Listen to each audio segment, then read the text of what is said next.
پارہ نمبر 14۔ بسم اللہ الرحمن الرحیم، شروع نام سے اللہ کے جو بڑا مہربان نہایت رحم کرنے والا ہے۔ ربما يود الذین کفروا لو كانوا مسلمین، ایک دن آنے والا ہے جب کفار یہ تمنا کریں گے کہ کاش ہم بھی مسلمان ہوتے۔ ذرهم يأكلوا ويتمتعوا ويلههم الأمل فسوف يعلمون، انہیں ان کے حال پر چھوڑ دو، کھائیں پیئیں اور مزے اڑائیں، اور امیدیں انہیں غفلت میں ڈالے رہیں، ان قریب انہیں سب کچھ معلوم ہو جائے گا۔ وما أهلكنا من قرية إلا ولها كتاب معلوم، اور ہم نے کسی قریہ کو ہلاک نہیں کیا مگر یہ کہ اس کے لیے ایک میعاد مقرر کر دی تھی۔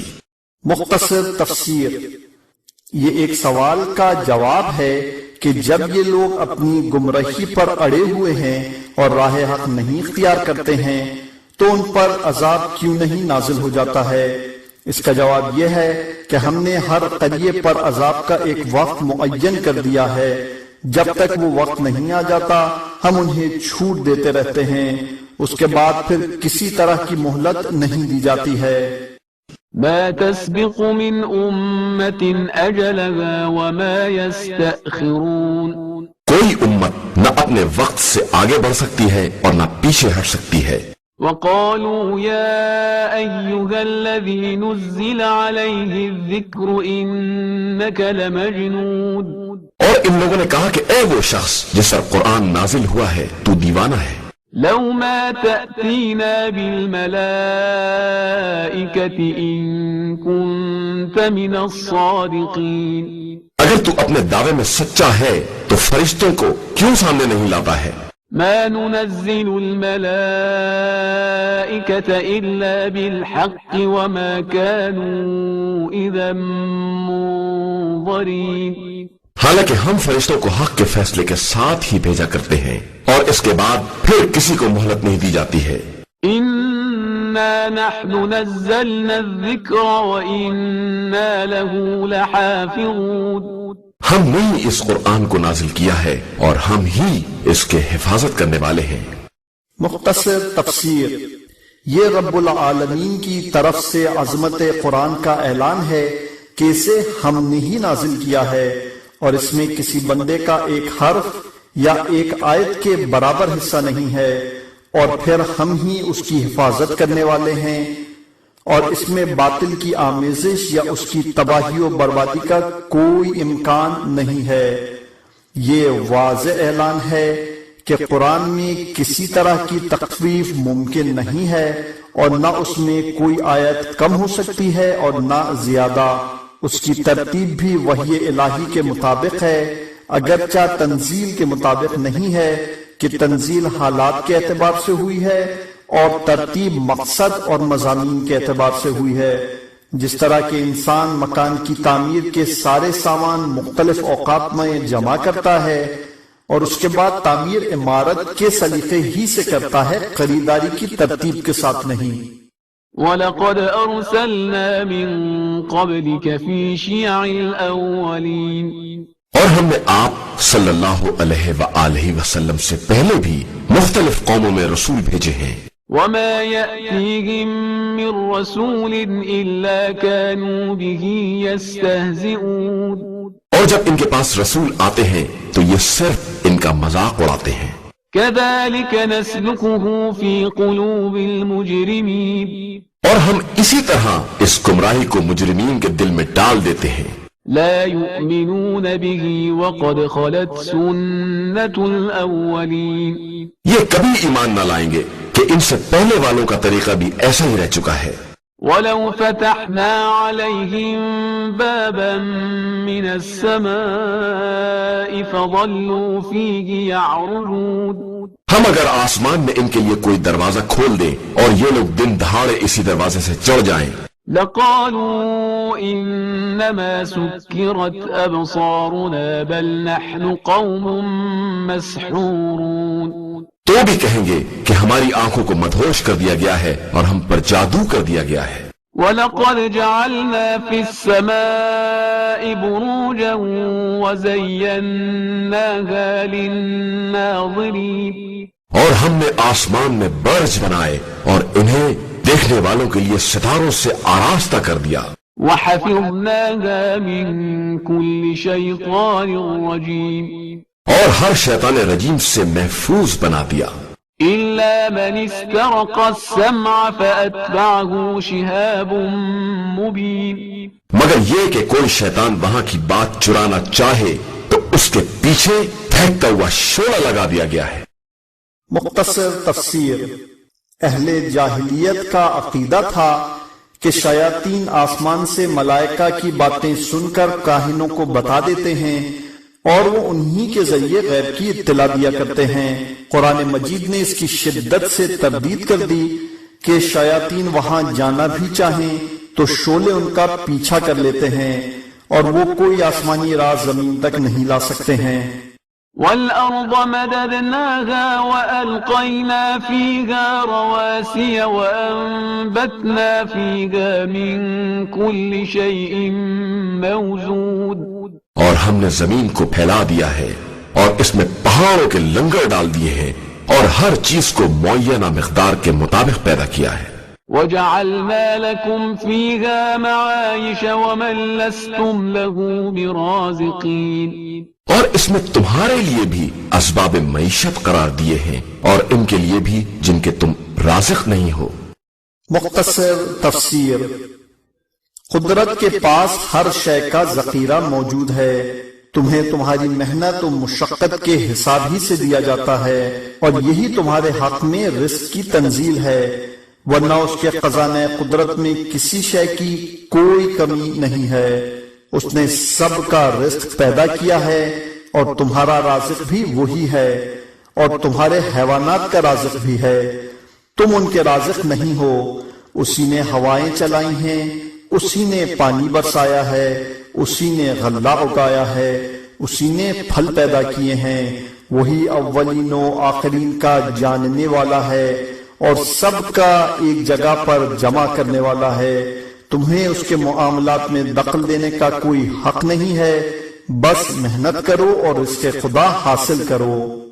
وَإِن مِّن شَيْءٍ إِلَّا عِندَنَا خَزَائِنُهُ وَمَا نُنَزِّلُهُ إِلَّا بِقَدَرٍ مَّعْلُومٍ، اور کوئی شے ایسی نہیں ہے جس کے ہمارے پاس خزانے نہ ہوں، اور ہم ہر شے کو ایک معین مقدار میں ہی نازل کرتے ہیں. وَأَرْسَلْنَا الرِّيَاحَ لَوَاقِحَ فَأَنزَلْنَا مِنَ السَّمَاءِ مَاءً فَأَسْقَيْنَاكُمُوهُ وَمَا أَنْتُمْ لَهُ بِخَازِنِينَ، اور ہم نے ہواؤں کو بادلوں کا بوجھ اٹھانے والا بنا کر چلایا ہے، پھر آسمان سے پانی برسایا ہے جس سے تم کو سیراب کیا ہے اور تم اس کے خزانے دار نہیں تھے. وَإِنَّا لَنَحْنُ نُحْيِي وَنُمِيتُ وَنَحْنُ الْوَارِثُونَ، اور ہم ہی حیات و موت کے دینے والے ہیں اور ہم ہی سب کے والی و وارث ہیں. وَلَقَدْ عَلِمْنَا الْمُسْتَقْدِمِينَ مِنْكُمْ وَلَقَدْ عَلِمْنَا الْمُسْتَأْخِرِينَ، اور ہم تم سے پہلے گزر جانے والوں کو بھی جانتے ہیں اور بعد میں آنے والوں سے بھی باخبر ہیں. وَإِنَّ رَبَّكَ هُوَ يَحْشُرُهُمْ إِنَّهُ حَكِيمٌ عَلِيمٌ، اور تمہارا پروردگار ہی سب کو ایک جگہ جمع کرے گا کہ وہ صاحب علم بھی ہے اور صاحب حکمت بھی. وَلَقَدْ خَلَقْنَا الْإِنسَانَ مِنْ صَلْصَالٍ مِّنْ حَمَإٍ مَّسْنُونٍ، اور ہم نے انسان کو سیاہی مائل نرم مٹی سے پیدا کیا ہے جو سوکھ کر کھن کھن بولنے لگتی ہے. وَالْجَانَّ خَلَقْنَاهُ مِنْ قَبْلُ مِنْ نَارِ السَّمُومِ، اور جنات کو اس سے پہلے زہریلی آگ سے پیدا کیا ہے.